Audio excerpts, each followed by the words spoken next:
If you make laundry soap or run a commercial wash, this recipe is for you.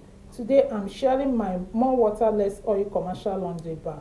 Tough on stains, long lasting and very cost effective. I use PKO with a higher water ratio, boosted with sodium sulfate, calcium carbonate and silicate for serious cleaning power.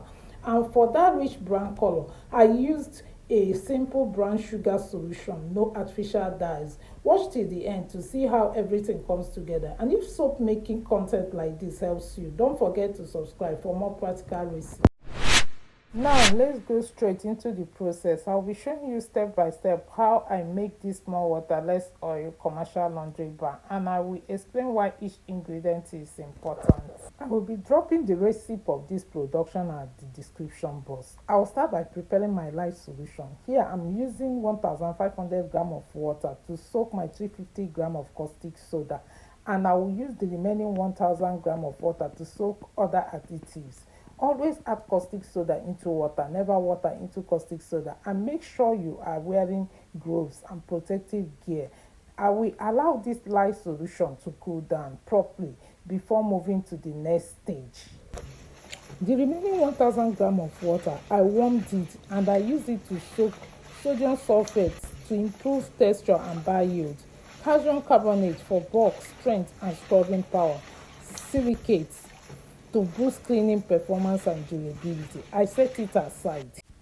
Next, I'm using 2000 gram of palm kernel oil. Palm kernel oil gives hardness and strong cleansing power, which is exactly what we want in a commercial laundry bar.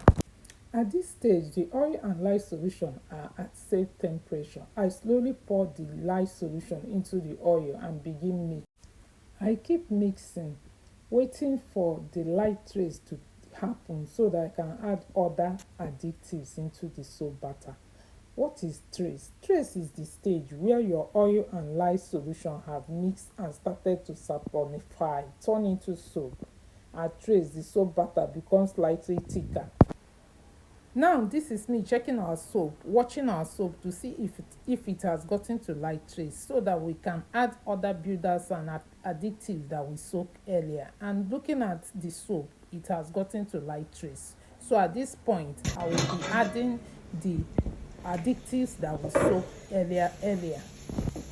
I decided to use sieve to pour in our additives and builders to avoid any particles into our soap.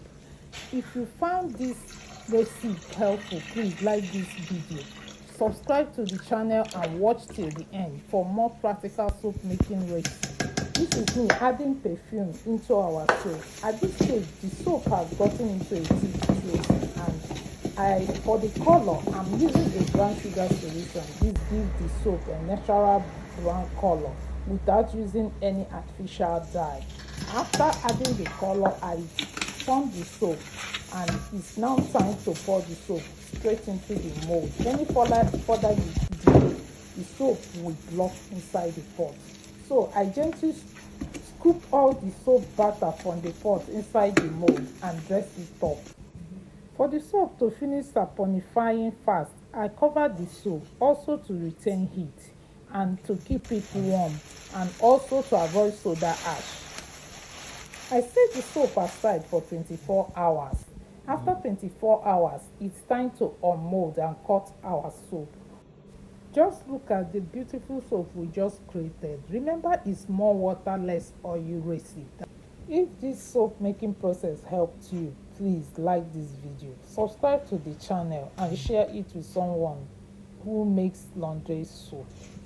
And we got 48 pieces of this soap size from just 2 liters of oil.